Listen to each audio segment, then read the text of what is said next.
old recipe, I can tell. Well, it should be all that work. I hope Lars likes it. Well, after 5 hours, he better like it. Are you coming with us to play cards tonight? No, I told you I would not. Well, I thought you might change your mind. Coffee, Yenny? Well, I can only stay a minute. You got time for a cup of coffee? Hello, Mama. Hello, Nels. Hello, Aunt Jenny. Well, here he is. Yeah, it's me. And a very good thing. What's the matter? That your mama will tell you. Yeah, but not now, Nels. Something bad? You will find out. Well, my conscience is clear. I'll be in my room, Mama, in case you want me. What did I tell you? The lung trouble. Oh, he just has a frog in his throat. Oh, Martha, you are always making excuses for your family. And I think today they need them. Market to buy a fat pig. Home again, yiggity yig. Oh, no, Papa. Yiggity pig. Well, that's what I said, yiggity yig. Oh, put me down a minute, Papa. I want to show you something. Yeah, it will be a pleasure to put you down, Dagmar. You're getting heavier every minute. Oh, wait till you see what I found, Papa. What is that? A loose board. Oh, I must fix that. Oh, no, Papa. You could hide away. But if the board is loose, somebody might trip over it and hurt themselves, Dagmar. But you were a good girl to find it. Oh, was I, Papa? I'm glad you love me. Yeah. Boo, Mama! Now we go into supper, huh? Hello, Lars. Hello, Martha. There, Dagmar. How was the dry goods store at Sarah Ann's? Oh, it was all right. What is the matter with her? Well, I was cross with her today, and I had to give her a slap on the backside, about so hard. Oh, only so. Yeah, well, she was not hurt, only her feelings. Well, was it a nice day, Martha? But besides Dagmar, Yeah? Catherine did not want to practice, Oh. and Nels has been smoking again. Oh, yeah? Yeah, Jenny and I found cigarettes in his fetter.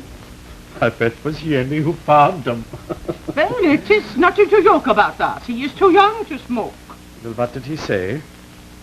I did not talk to him. I am waiting for you to do that. Oh. Well, why should I be the one who always has to do the scolding? Now, I did not say that, Martha. Well, you looked it. Well, do not worry, Martha. I will talk to him after supper, whenever that is. Oh, it is ready. Call the children. Yeah. Children, supper is ready. Tell Dagmar to wash her hands. And wash the hands, Dagmar. I'm doing that now, Yeah. Papa. Oh, I am hungry, Martha. You laugh. Yeah, I could eat a horse. But we have something better than that. But no wonder you are hungry. You have not eaten your dinner pail. There is a reason for that. Yeah? Papa? Hello, Catherine. But Catherine, sit down quickly. Papa is hungry, and he has not eaten his dinner pail And today. wait till I tell you the reason why. Why, Papa? Well, oh, Papa. Oh, hello, Nels. And, call Dagmar. Food is ready. Oh, Dad, You don't have to shout so. That was not Oh, shouting. you were so. You do it all the time. Now be quiet. You are both at the table. Yeah, well, where's the food, Mama? It is right here. Yeah, and am I ready for it? Yeah. Well, Papa did not eat his dinner pail today. And you know why? My boss, Mr. Jenkins, asked me to have dinner with him in a restaurant. Oh, restaurant? Yeah. Papa, was the food good? Oh, it was wonderful. What'd you have, Papa? Well, first the waiter brought in a dish of branches of celery and olives. Oh, I wish we could have olives. Yeah, and then we had oxtail soup and a Parker House rolls. Oh, Papa, Parker House rolls. Oh, it's so good. Yeah. So all through supper, Papa told us about the wonderful meal he had had that noon with Mr. Jenkins. We never went to restaurants hardly, so it was exciting to hear about one. So exciting that none of us thought to say one word about Mama's meatloaf. And then when we were all through eating, the waiter brought finger bowls. Oh, why can't we have finger bowls, Mama? Because that would mean 5 extra dishes to wash. But if we ate in restaurants, we wouldn't have to wash any dishes. I wish we could eat in a restaurant at least once in a while, Papa. Harold Bradley and his folks eat in a restaurant every Thursday night, Papa. Good. Yeah. Martha, where are you going? Out.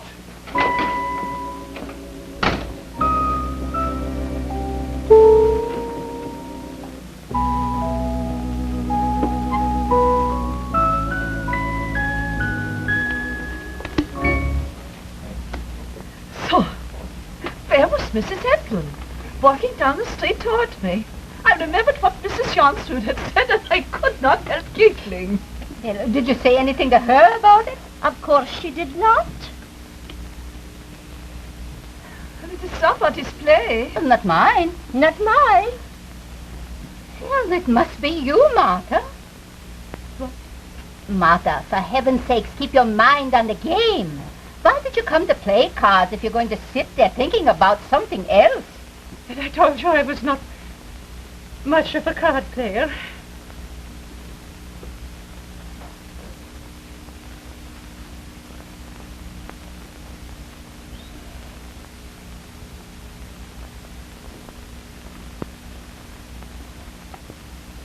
I will put down 3 sixes and discard the 7. 3 sixes she puts down. So, have you heard? Mrs. Kendall's boy is sick? The little one? Yeah, with the freckles. Oh, what is the matter with him? Oh, something bad. The doctors are not sure. Oh, well, if they ask me, the doctors are never sure. Oh, well, it's very strange about this. All week long, the little boy has been complaining he felt sick. His head ached and his stomach ached, he said. And Mrs. Kendall, she thought he was just trying to get out of school. You know where the kids are. And now he is very, very sick. Well, that just goes to show you. Yeah, they are very worried about him. Who's play? Well, it must be you again, Martha. Oh, I cannot play any longer. And why not? It is early yet. I just remembered something, and I have to go home. Excuse me, please. Oh, but we have not had our coffee yet. But I take you just to say, Mrs. Lindquist, that you will excuse me. I have to go. Oh.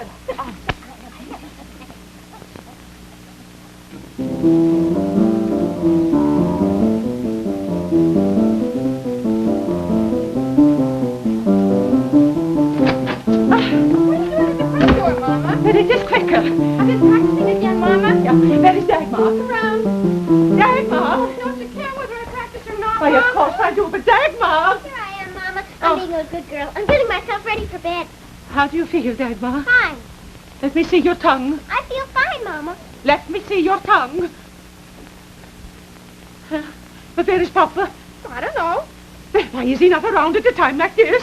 Papa's in the cellar fixing the broken drawer. Oh, Papa was in the cellar.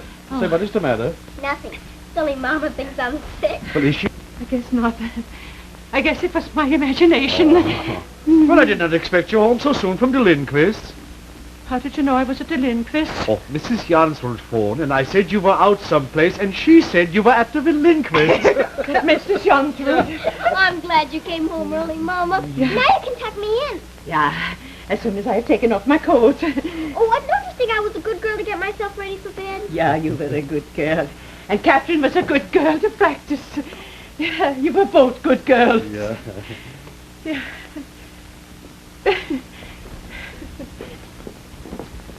Well, what about me? To fix the drawer? It works fine now, Martha.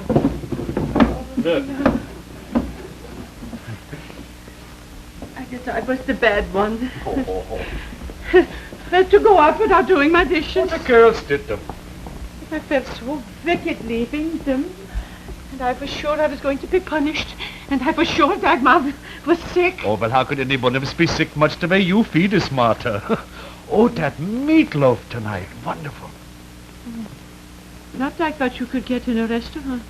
Now, where can you get food like that in a restaurant? Oh, I am glad I do not live alone like Mr. Jenkins. Yeah, you know what I said to Jenny today, Lars? What? I said I wish there was an old maid. Oh, a fine old maid you would make, Martha. No, but I did not mean it. I would not have things any different than what they are. Ever. Now I go tuck Dagmar in. Ah, do not worry, Martha. She is not sick. I know. Lars, did you speak to Nels about, you know what? Well, but with fixing the drawer and everything, I did not have time. For heaven's sakes, Martha, do I have to do everything around here?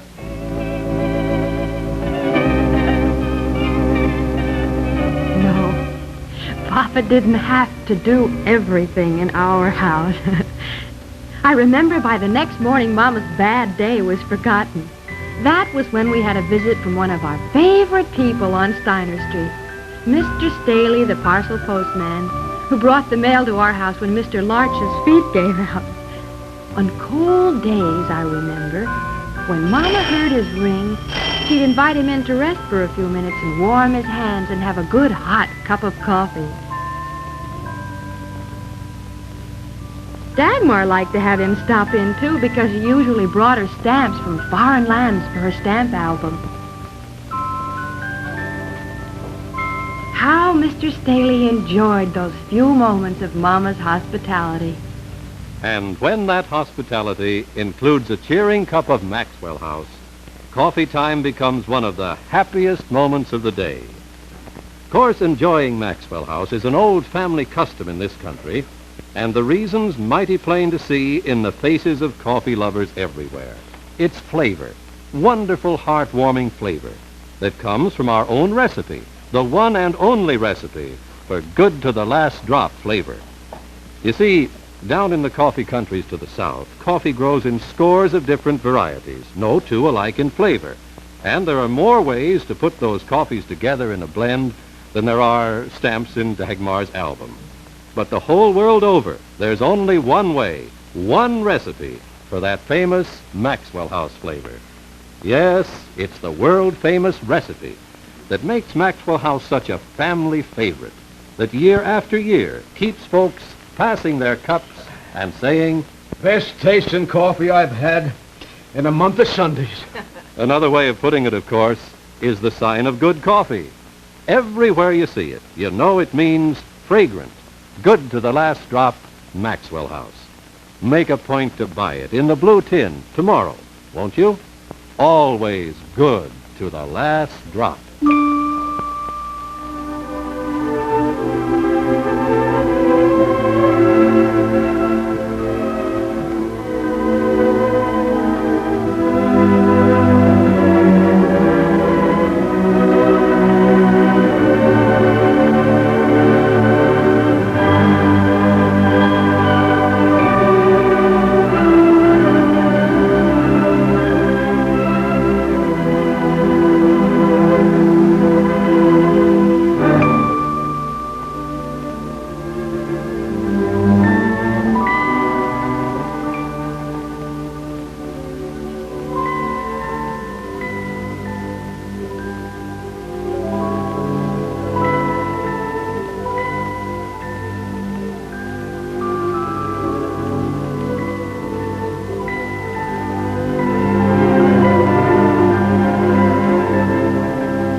This is CBS, the Columbia Broadcasting.